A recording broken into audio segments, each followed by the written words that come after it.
All right, hey there, Rivet family. Happy Wednesday. Slightly longer workout today. We're doing 2 rounds of 20 push jerks, 4 rounds of Cindy, and an 800-meter run, right? So we got some weightlifting, some gymnastics, and some cardio today. Good mixture of movement. 2 rounds of that, ideally taking somewhere in the 18 to 25-minute range. Don't worry, you fit 30 athletes. I will have a slightly truncated version of this that we can fit into your 30-minute class. Going through the movements, we have push jerks to start, right, which is our overhead movement. We're going to pick a, light to moderate weight, something we can get through our set of 20 with no more than 2 breaks, right, either 1 to 3 quick sets. We can use a barbell, 2 dumbbells, 1 dumbbell, or kettlebell for that matter if you're at home. Do 10 per side, or an odd object, something you can safely hold and press overhead. A push jerk. We start with the knees bent, we jab up hard with the legs and hips, and then land, right? Pressing or fully extending the arms overhead. Right after that, we have 4 rounds of Cindy, which is our gymnastics portion of the workout. So 2 different versions of Cindy. 1 round of traditional Cindy is 5 pull-ups, 10 push-ups, and 15 air squats. If you do not have a pull-up bar and or you don't have pull-ups in your repertoire yet, the other version of that would be 5 push-ups, 10 rows, and 15 air squats. And those rows could be ring rows here at the gym, or if you're at home and you have dumbbells or kettlebell, we can do rows that are bent over, right? We'll do 10 reps right there.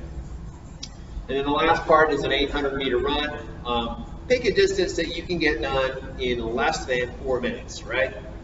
So whatever that is for you, you know yourself as a runner. Might be 600 meters, might be 400 meters, I don't know. But try to keep that run to under 4 minutes.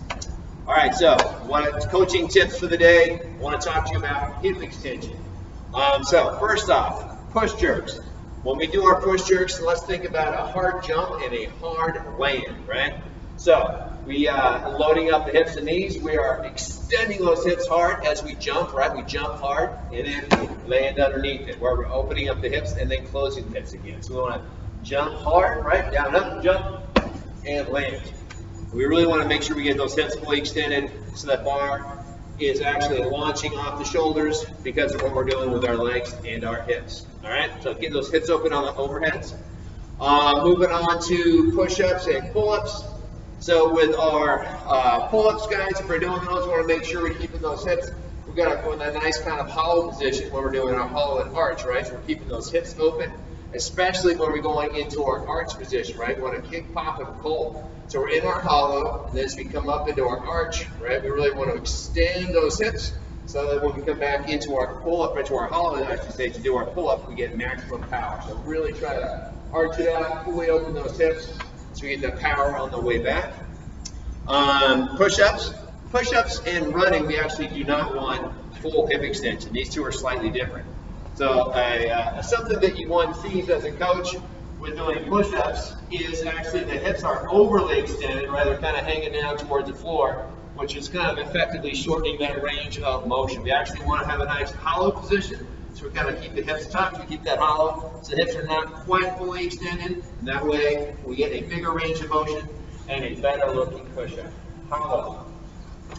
And then last but not least, our running, our hips and our knees for that matter should never be fully extended when we run, right? If your hips are open, your knees are open, that means you're pushing. You're pushing into the ground, and when we run, we never want to push.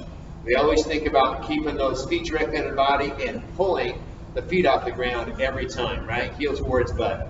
So when you run, both your hips and your knees should never actually be fully extended, right? You straighten those legs out, and you start having a lot more impact and putting the brakes on when you run. So soft knees, not fully extended hips, and then just kind of lean into it when you run today, guys. All right, thinking about hips today.